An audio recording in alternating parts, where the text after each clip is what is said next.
I never actually imagined that I would make it to NASA. I knew about NASA and I thought everything that NASA did was really interesting, but I never actually imagined myself to make it to work in a place like this.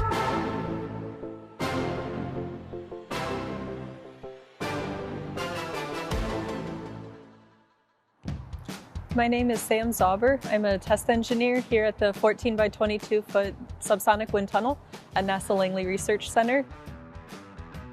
My name is Frank Quintel. I am the facility manager. I have been working at NASA Langley for over 42 years. The coolest part of my job is that I get to see things that are going to happen in the future, like the space launch system before we got to launch. The airplanes that we test will probably be flying in the future, years from now. And the other cool part is I get to work with wonderful people like Sam here. Don't do that. Now I'm going to be laughing all the way through every question. Testing in this tunnel is really important.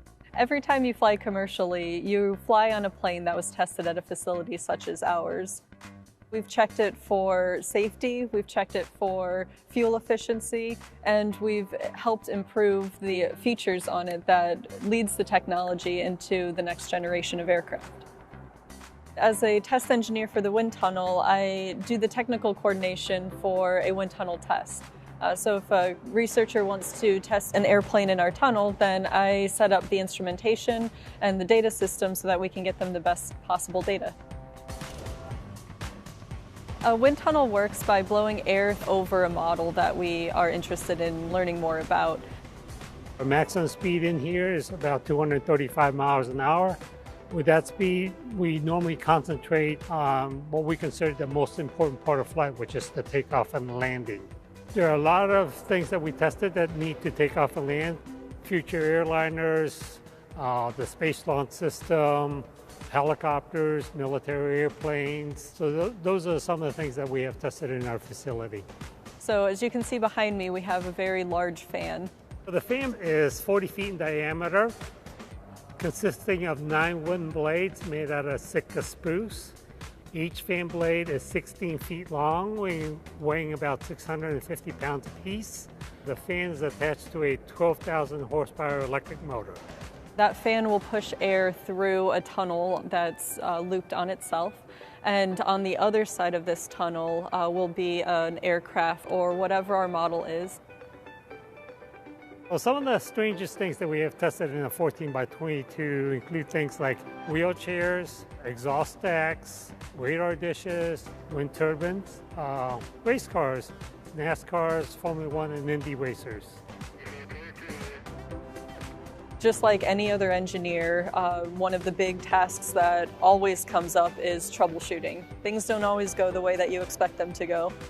Every day there's some other problem that needs to be solved, whether it's a big problem or it's a small problem, and it always keeps you on your toes every day. You make it work, Sam. I make it work. We do a lot of visualization in our tunnel, which includes putting smoke through the tunnel. Sometimes we'll put fluorescent oil over the surface of the model. And in these different ways, we're able to actually physically see how the wind is moving across different areas of our model. And I find that really interesting because I'm a visual learner. When I was in high school, my favorite STEM subject actually was chemistry. Thank you, Mrs. Maurer. She did a lot of labs that were hands-on. I think oftentimes people don't think of how important just tinkering with electronics or with technology really can be beneficial. Oh yeah, I did a lot of tinkering as a kid. I built a lot of model airplanes, which was nice because then I got to figure out what the different parts of the airplanes were and how they go together.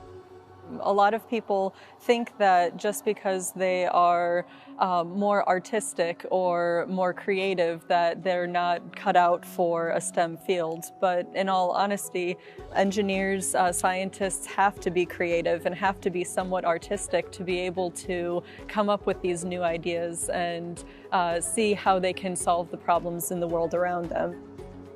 You don't have to be the biggest genius in math to be able to be an engineer. If you understand the concepts and if you understand how they apply to the world, then that's how you become a successful engineer.